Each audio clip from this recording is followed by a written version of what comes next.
Combien de fois dans une journée ressentez-vous cette angoisse de ne pas pouvoir tout gérer, de ne pas savoir faire, de ne pas être à la hauteur? Avez-vous tendance à imaginer toujours le pire? Êtes-vous paniqué face à un changement?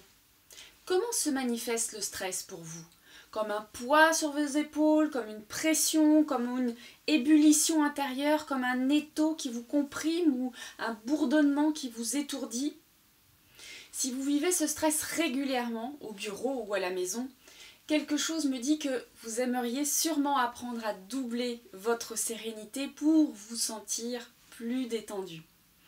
Bonjour et bienvenue au 13e jour du défi 21 jours pour doubler votre satisfaction au travail.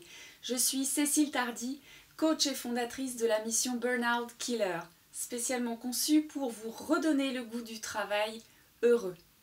Allez, on va dire que le 13, ça porte bonheur et que cette vidéo est un pur porte-bonheur pour vous. Je suis très fière de votre assiduité et vous remercie sincèrement pour vos messages d'encouragement. Bien sûr qu'il y a de la valeur dans ce défi, vous le méritez amplement.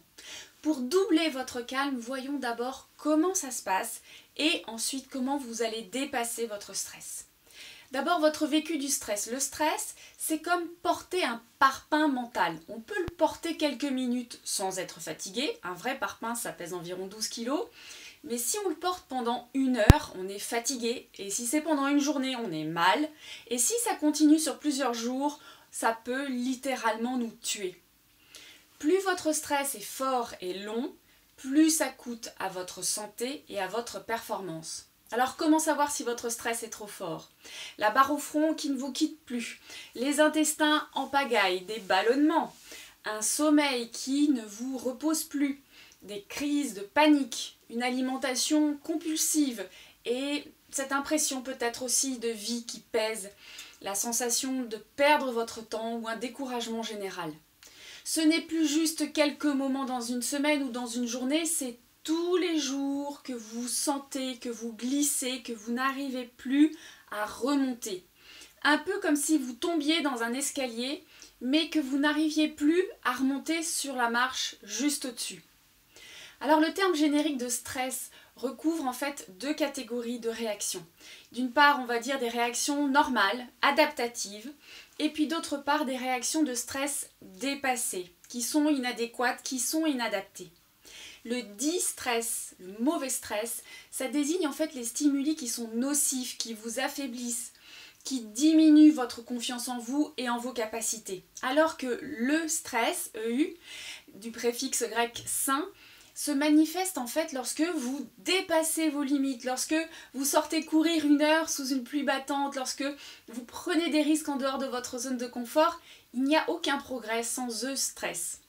Nous avons évidemment besoin dans notre vie quotidienne d'un niveau minimal de stress, des objectifs qui soient accessibles, qui soient stimulants, des échéances qui soient réalistes, des changements qui sont voulus, des défis qui sont intéressants et ajustés à notre plan de vie, à nos valeurs, aux circonstances et aussi à nos capacités. Ça procure ce type de stress. Le stress est dans ce cas une énergie positive nécessaire à la mobilisation de vos ressources, à votre motivation et à votre performance et de manière générale au goût de vivre. Mais nous ne sommes pas seulement soumis au stress planifié ou au stress recherché et stimulant. Il y a aussi des situations qui sont ressenties comme menaçantes, comme contraignantes, comme déplaisantes où nous n'avons pas l'impression de disposer des ressources nécessaires pour y répondre. Où soit on a trop de demandes en même temps, soit un environnement qui nous paraît véritablement manquer de repères. Et ça, c'est un stress négatif qui diminue nos performances et qui, à la longue, va nous mener à l'épuisement. C'est celui-là qu'on appelle le distress ou le stress dépassé. Pour certaines personnes, le piège réside dans l'excitation induite par le stress. Ils sont un peu drogués en fait par leur adrénaline et ont tendance à vouloir le prolonger et passent à une phase de stress dépassée sans avoir perçu les signaux avertisseurs. C'est le cas notamment avec le burn-out où l'on rentre en fait dans un dépassement permanent et dans une totale ignorance des signaux physiques, des signaux sociaux, des signaux affectifs. On passe en mode survie et on crame toutes nos ressources. Alors voyons maintenant Comment dépasser le stress? Il y a 1001 techniques qui sont efficaces à tester sans modération pour trouver surtout celle qui vous correspond. Celle que je vous partage maintenant est une technique de relaxation qui va tenir le stress à distance et qui marche avec 100% de mes clients. Elle est conçue spécialement pour être pratiquée au bureau, même en open space, même en espace de coworking. On va la faire ensemble. Commencez par vous asseoir dans une position confortable et par fermer les yeux. À partir de maintenant, je vais parler à la première personne, c'est vous qui faites l'exercice. Donc je m'installe les yeux fermés, je suis assis dans une position confortable, avec suffisamment de tension pour rester assis, le dos droit, la tête dans le prolongement du corps,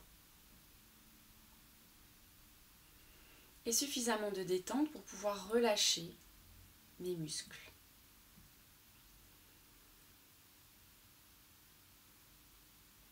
Dans cette position, je porte mon attention sur ma respiration. Lorsque j'inspire, je sens de l'air qui entre dans mes poumons, et lorsque j'expire, je sens de l'air qui en ressort. J'observe le rythme naturel de ma respiration sans chercher à le modifier.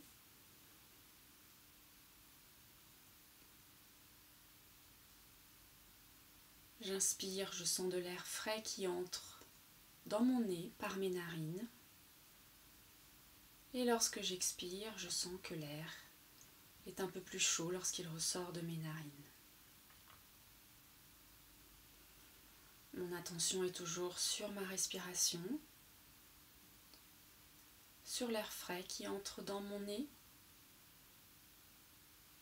et l'air un petit peu plus chaud qui ressort de mon nez à l'expiration.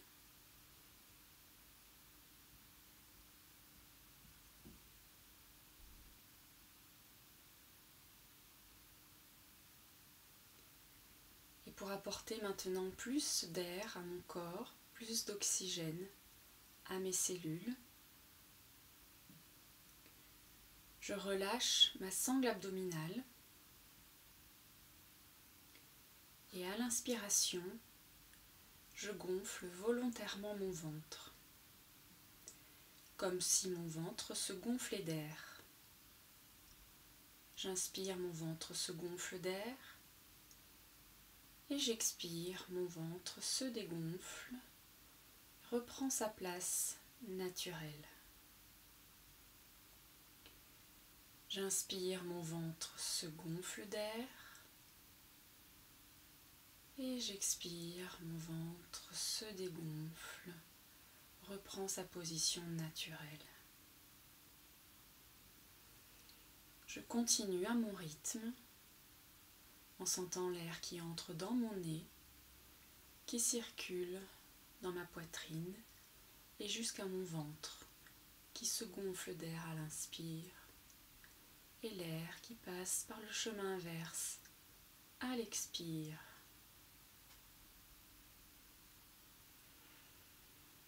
J'inspire, mon ventre se gonfle et j'expire, mon ventre se dégonfle.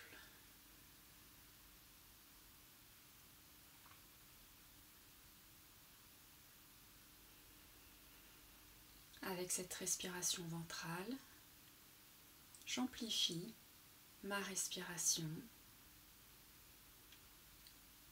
J'augmente ma capacité respiratoire et je détends progressivement mon corps.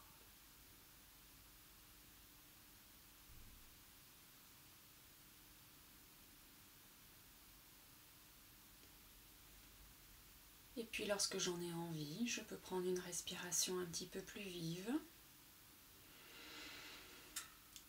comme un soupir. Et je peux rouvrir les yeux et retourner à mes activités. Vous voyez comme tout de suite, le calme revient en vous. Vous pouvez faire cet exercice aussi longtemps qu'il vous plaira, autant de fois que vous voudrez, dans toutes les situations de la journée, que ce soit dans les transports en commun, au volant de votre voiture, que ce soit le soir allongé dans votre lit, peu importe, véritablement c'est un remède très très efficace et immédiat à toute situation de stress ou au contraire on a tendance à bloquer la respiration ici dans la zone haute de notre corps, à se contracter. Et là en fait on oblige la respiration à être beaucoup plus ample et à circuler beaucoup plus calmement et beaucoup plus profondément en nous.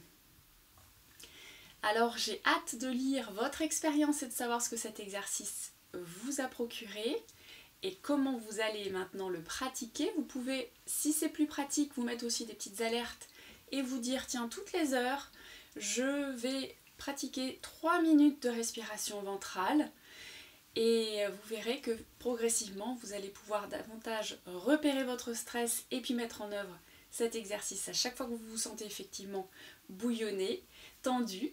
Et partagez également ce défi, il est toujours temps de le rejoindre et de recommencer les vidéos depuis le premier jour, calmement à votre rythme.